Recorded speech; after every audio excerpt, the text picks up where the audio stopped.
I came to this country about 2 years ago. Among all the different aspects of American life that I had to adapt to, creating new friends was a especially difficult task. In the beginning of high school, I felt isolated. I could not relate to any of my classmates as they had lived very different lives than I did. They seemed to care very little for who I was or where I came from. Until one day, I discovered that there was one topic that they always seemed eager to talk about: the fact that I'm gay, yet don't appear to be. It was as if being someone who sucks dick but looks straight was like being this exotic animal at the zoo that everyone loves to look at.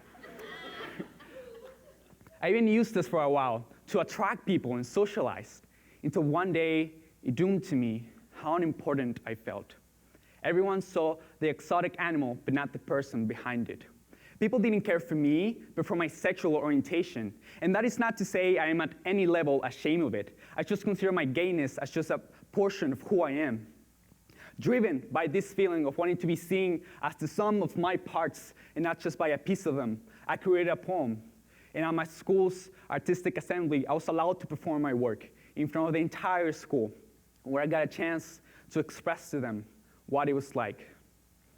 Meeting people, I engage, we talk for a while. Sometimes the subject comes up, sometimes not. Confused, they ask, "You really are?" As if of some joke I was about. Yes, I assure them, I am gay, and they act like it's the news of the day. Now, I won't speak for all the gays, as they haven't elected me to be their face, but I will represent myself. My name is Manuel, and this is my story. I'm an immigrant, and no, I'm not Mexican.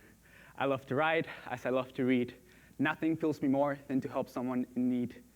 My feelings are deep, and sometimes get in the way of what I should be doing. I think and overthink and cause more trouble than if I weren't thinking.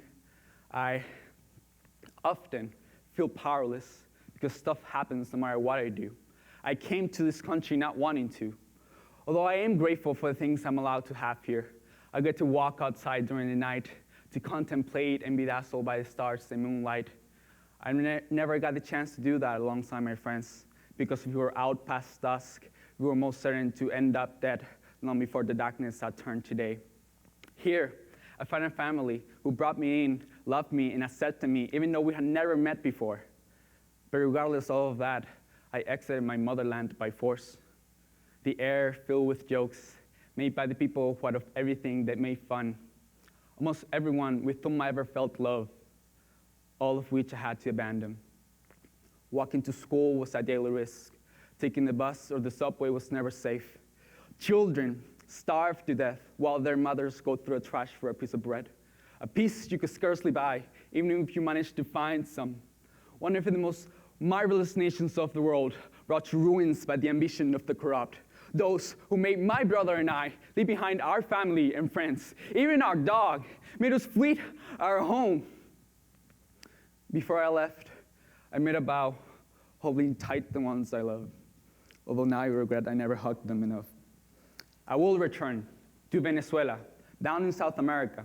I'll improve myself here and there so I can go back and help them. I aspire to be a freedom fighter, and I don't regret any step that I've taken because they let me here, but because they lead me farther. I seek for this to be a better world, filled with friendship, humor, and emotion. There's no need to fix the machine into what I used to be when we can build something better. As I cry, laugh, and yell, I will protect truth and justice till my last breath. My name is Manuel. I have crossed the continent, and I got stories to tell. So, are you still shocked because I like males? See the little sense it makes? How unfortunate it would be if we all saw each other by just one piece of our identity. We are all a vast, complex, and convoluted story that is worth to be heard. The person sitting next to you is defined by more than just the one aspect you know them by. Their story matters, just like yours. We should all make sure our stories are heard. Gracias.